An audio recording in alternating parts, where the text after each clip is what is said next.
Now, people in Malaysia and around the world on Saturday woke up to you breaking the news of the disappearance of Flight 370. At that point of time, were you aware that Captain Zahari Ahmad Shah and First Officer Farid Abdul Hamid were in fact the same pilots that flew you to Hong Kong just 3 weeks ago?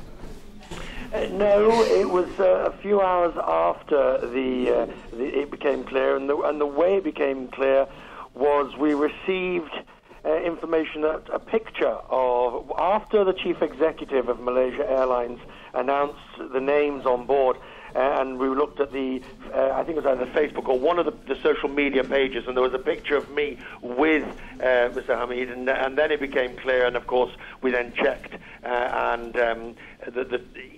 one of those awful, terrible coincidences that happens that makes you wonder just what happened. Right, Richard, I understand you were on that Boeing 777 to film your business traveler program, and I understand you were also in the cockpit. Can you just describe with us the encounter or maybe conversations and also the flight experience on that day?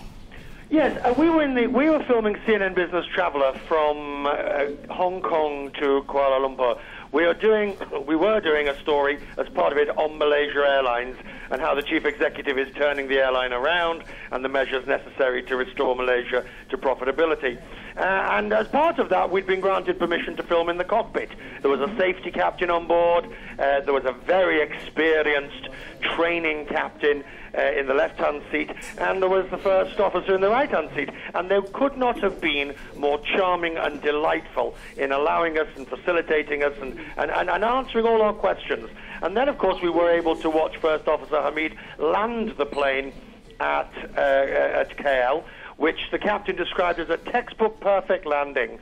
And he made the point again and again that first officers at Malaysia are trained to the same standards as the captains, and although the first officer Hamid was relatively new on the 777, he had been flying for more than 2,500 hours, and of course had received many hours of instruction in the simulator.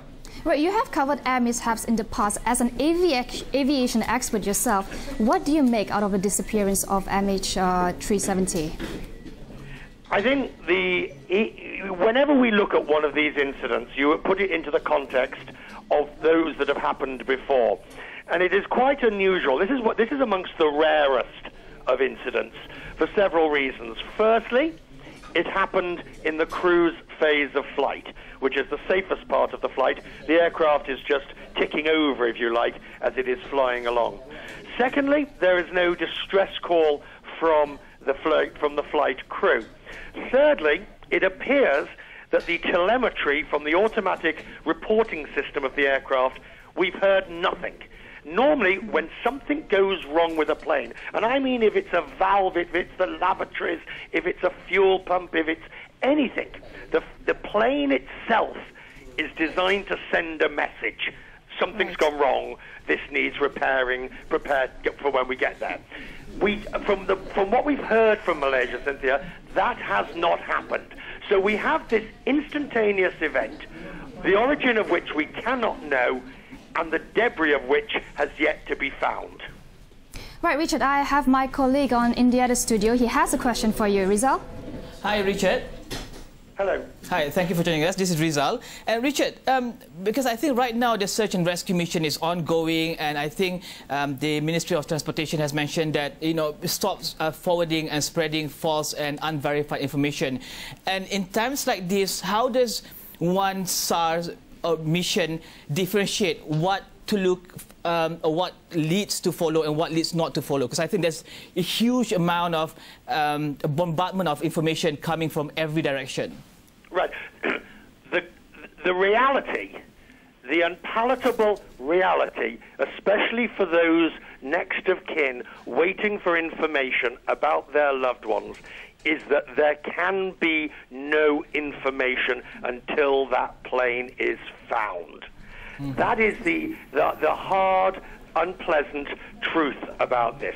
And that is why, firstly, for the relatives, so they have closure. Secondly, for the aviation world, so they know what happened.